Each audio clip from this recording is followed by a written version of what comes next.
Well trainees, अब तक हम देख चुके हैं कि ज़बरदस्ती प्रेजेंटेशन कैसे बनानी है, और हम ये भी देख चुके हैं कि हमने ट्रांजिशंस कैसे करनी है, एनिमेशन कैसे करना है, टेक्स्ट को कैसे बड़ा या छोटा करना है, अपनी स्लाइड्स के अंदर वीडियोस और ऑडियोस कैसे ऐड करनी है, और हम एक बेहतरीन प्रेजेंटेशन अब बना सकते हैं। और उम्मीद है कि आप इसकी प्रैक्टिस भी कर रहे होंगे।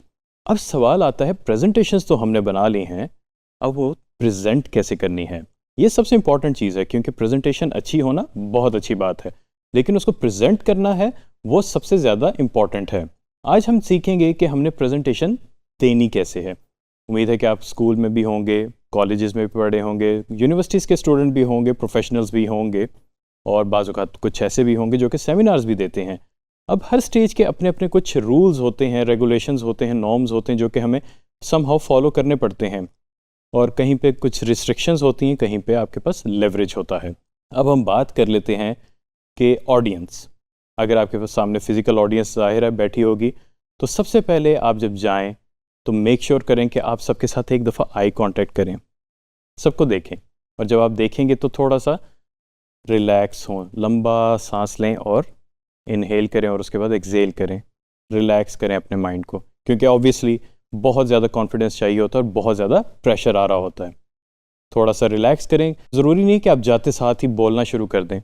10 सेकंड ज़रा ऑडियंस को जज करें कि ऑडियंस आपकी है कैसी, और जब आप ये कर लेंगे तो आप खुद फील करेंगे कि everything is normal, there is nothing to worry about. फिर उसके बाद आ जाती है कि आपकी ड्रेसिंग कैसी है। ड्रेसिंग जो है एक बहुत ज़्यादा इंपॉर्टेंट चीज़ है। अगर आपकी ड्रेसिंग बेहतर होगी, चाहे वो आप लोकल हमारे शलवार कमीज़ हो या पेंट शर्ट हो, या जिस तरह मैंने कॉम्बिनेशन पहना हुआ है, कुछ भी हो, आपकी ड्रेसिंग ऐसी होनी चाहिए जो कि ऑडियंस को अच्छी लगे, स्टैंडर्ड होनी चाहिए, फॉर्मल हो या इनफॉर्मल हो, कोई ओवर द टॉप नहीं होनी चाहिए चीज़। अब उसके बाद हम बात करते हैं अपनी वॉइस की।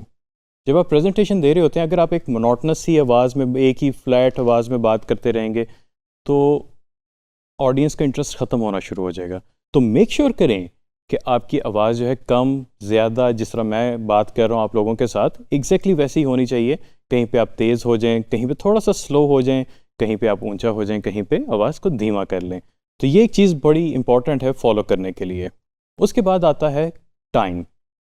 मेक श्योर करें कि जो आपने टाइम डिसाइड किया हुआ है, बाज़ औक़ात होती हैं प्रेजेंटेशन 30 मिनट की होती हैं, बाज़ औक़ात जब आप सेमिनार्स की बात करते हैं तो बाज़ औक़ात एक ही प्रेजेंटेशन होती है आपकी, लेकिन वो डिवाइडेड होती है 2 से 3 से 4 से या उससे ज़्यादा स्पीकर्स के दरमियान। तो आपने टाइम मैनेजमेंट बहुत अच्छे से करनी है, यानी कि जो आपका पार्ट हो वो आपने इतना वेल प्रिपेयर किया हो कि आप अगले स्पीकर को जब दावत दें तो उसके पास इतना मार्जिन हो कि वो भी 10 सेकंड का वेट करके ऑडियंस के साथ इन्वॉल्व हो सके। तो मेक श्योर करें कि आपकी प्रेजेंटेशन प्रिपेयर्ड हो। हाँ, इन केस अगर आपको फील होता है कि आप ऑडियंस के साथ थोड़ा सा आपका गैप ज़्यादा होना शुरू हो गया है, तो इसमें कोई परेशानी की बात नहीं है, आप उनसे क्वेश्चंस कर सकते हैं। आपने बताया कि जी मैंने जो भी आप अपने प्रेजेंटेशन का टॉपिक है, उस टॉपिक के रिलेटेड कोई क्वेश्चन कर लें। हाँ जी, मैंने क्या बताया, आपका इसके बारे में क्या ख्याल है, या इस तरह के आप कुछ क्वेश्चंस कर सकते हैं। उससे ये होता है कि ऑडियंस का और आपका जो है इंटरेक्शन शुरू हो जाता है, और उसका ये फ़ायदा होता है कि सबका फोकस आपकी तरफ दोबारा से आ जाता है। वेल ट्रेनिस, आज हमने देखा कि प्रेजेंटेशन देनी कैसे है। ये कुछ बेसिक चीज़ें थी जो कि मैंने आपको बताई कि प्रेजेंटेशन हम इस तरह से दे सकते हैं। तो उम्मीद है कि आप इसको ज़्यादा इंप्रूव कर सकते हैं, और मेक श्योर करें कि प्रैक्टिस ज़रूर करके जाएं प्रेजेंटेशन की before giving it to the audience. Thank you very much.